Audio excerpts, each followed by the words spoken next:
This is my experience with a stalker. My name is Jason. I've always enjoyed walking at night. The silence, the cool breeze, the tranquility. My routine was simple. Leave work, have a quick dinner, and then take a stroll around the neighborhood. It was my moment of peace, a breather after a long day. I never imagined that this routine would turn into a nightmare. On a Thursday night, I was walking home, strolling through the empty streets of my neighborhood. The street lights were my only company. I was immersed in my thoughts when I noticed a presence behind me. A man wearing a hood was walking at a safe distance. I found it strange, but I didn't pay much attention. I continued on my way, trying to ignore the discomfort growing in my chest. For a few blocks, I tried to focus on the sounds of the night, but the constant noise of footsteps behind me was impossible to ignore. At every corner, I expected him to go in a different direction, but he kept following me. I decided to change my route, taking different streets and turning down alleys. It didn't work. The man was still there, always maintaining the same distance. Dread started to take over me. At every corner, I looked back, expecting to see him disappear, but he was always there. My heart was racing. I thought about confronting him, but fear paralyzed me. I didn't know who he was, what he wanted, or what he was capable of. All I knew was that my peaceful night had turned into a scene of terror. I tried to walk faster, but he did the same. The situation was becoming unbearable. I needed to make a decision. I saw a bar still open and quickly went in, hoping he wouldn't follow me. Inside, my heart was pounding in my chest as I looked out the window. The man stopped outside, staring fixedly at the bar. It was clear he was following me, and at that moment, I understood that my life would never be the same again. Inside the bar, I tried to calm myself down. The place was almost empty, except for a couple talking at a table in the corner and the bartender, who gave me a curious look. I ordered a drink and sat on a stool, from where I could watch the street. The hooded man was standing outside, at a distance that seemed deliberately calculated. Fear began to turn into a mix of adrenaline and despair.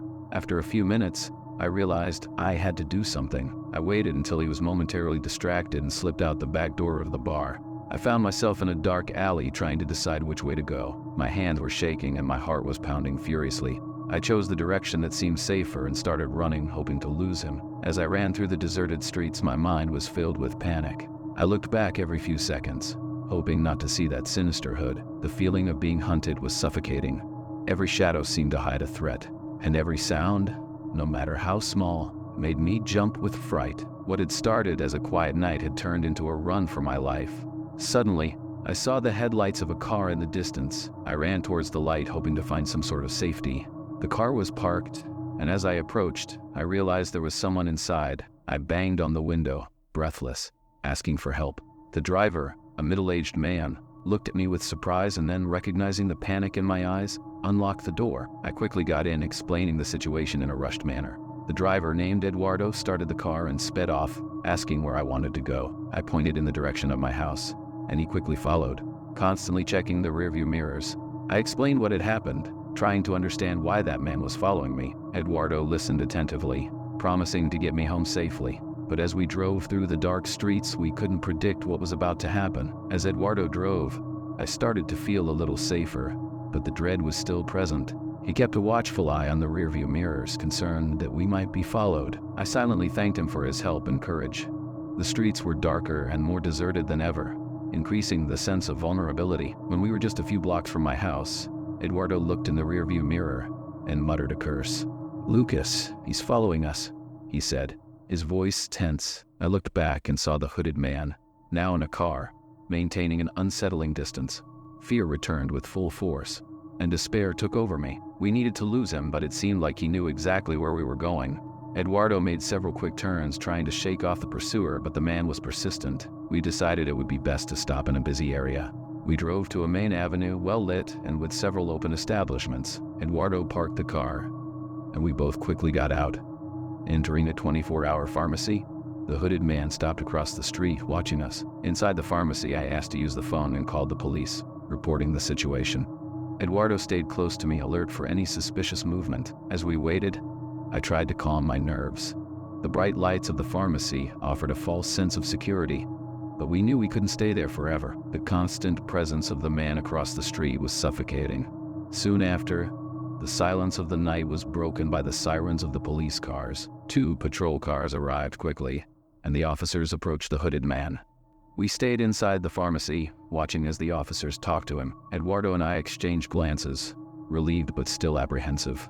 Finally, one of the officers came to us, confirming that the man would be taken to the police station for interrogation. As they took him away, a weight was lifted from my shoulders.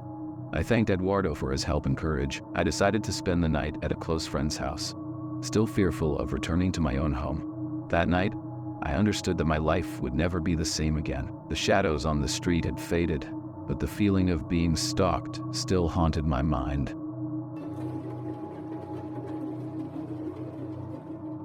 My name is Julia. I'm a freelance photographer, and I love exploring the city at night, capturing images of its shadows and lights. On that Friday night, I went out to take pictures of an old building downtown. The streets were a contrast of artificial lights and deep darkness, perfect for my photographs. However, what was supposed to be an inspiring night quickly turned terrifying. After capturing some good shots, I started walking back home. As I adjusted my camera in my bag, I felt a presence nearby.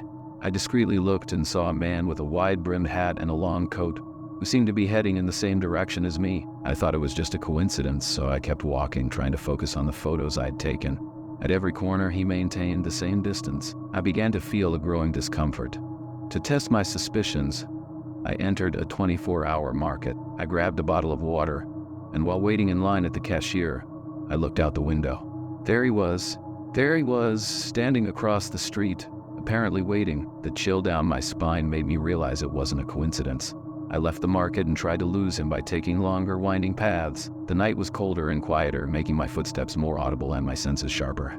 I looked back every minute, but he was still there, always maintaining the same distance. Fear started to take over me.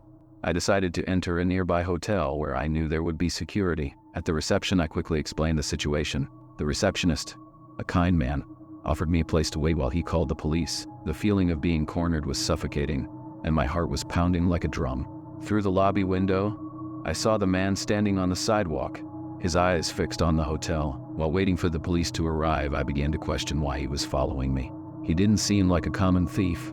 His persistence was disturbing. The hotel staff tried to calm me down, but the constant presence of that man outside didn't let my mind rest. The night, which was supposed to be a simple search for inspiration, had turned into a battle against fear and uncertainty. Inside the hotel, my anxiety didn't diminish. The receptionist, named Marcos, was very helpful and brought me a cup of tea while we waited for the police. The idea that the man in the hat was still out there waiting for me was suffocating. Every minute felt like an eternity, and the sound of police sirens became my only hope for safety. Finally, 2 police officers arrived, and I quickly explained what was going on. They went out to talk to the man while I watched from a window at the back of the lobby. Marcos tried to reassure me, saying that I was safe there. But the presence of the man, always so calculated and patient, still haunted me. The officers returned shortly after and informed me that the man hadn't committed any crime, so they couldn't detain him. He had claimed that he was waiting for someone, and that I was just confused. I felt a mix of frustration and despair. I knew he was lying, but I had no way to prove it. The police suggested that I wait a little longer at the hotel until I was sure it was safe to go home.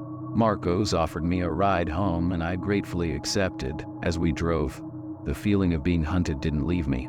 I constantly looked in the rearview mirror, fearing that the man was following us. Marcos tried to make small talk, asking about my work as a photographer, but my mind was fixed on the possibility of danger.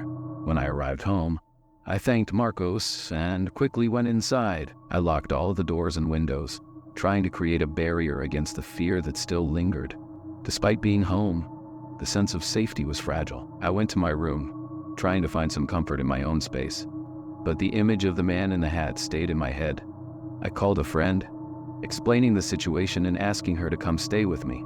The night turned into a constant vigil, where every noise made us jump with fright, and the presence of the man in the hat continued to haunt us. We decided to call the police again, but we were informed that without concrete evidence of a threat, there was little they could do.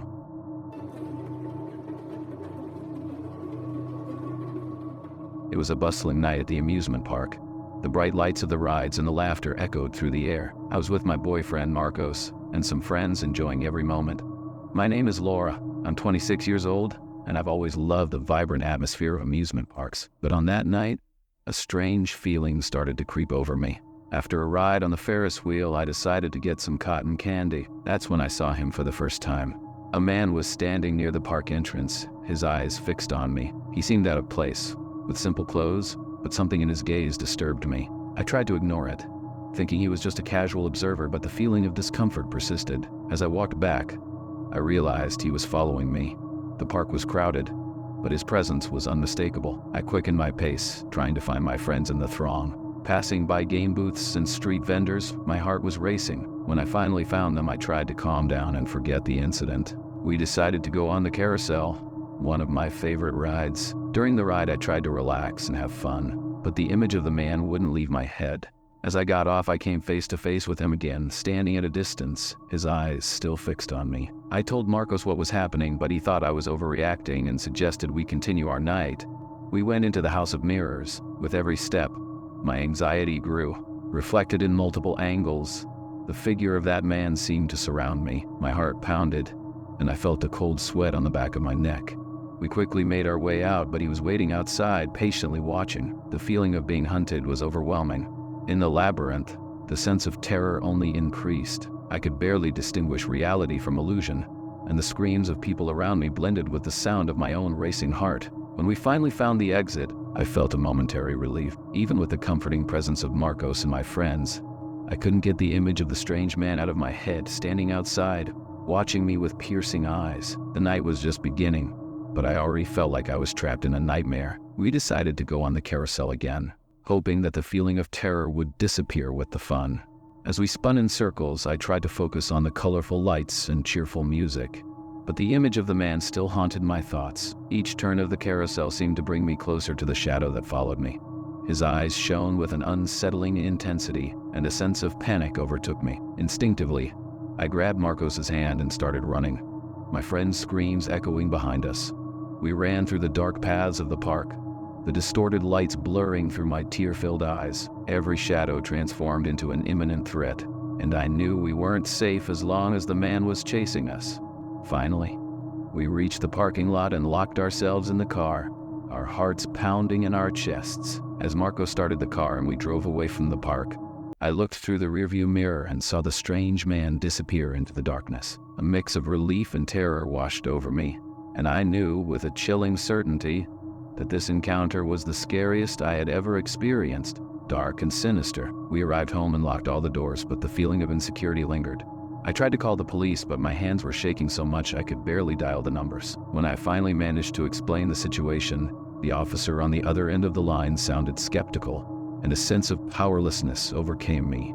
That night, I lay in bed, but sleep wouldn't come. Every noise turned into paranoia that he was there, and the image of the strange man seemed etched in my mind. Eventually, exhaustion took over, but even in my dreams, I was pursued by his sinister presence. If you enjoyed the video you just watched, you won't want to miss this next one. Click now and I'll see you there.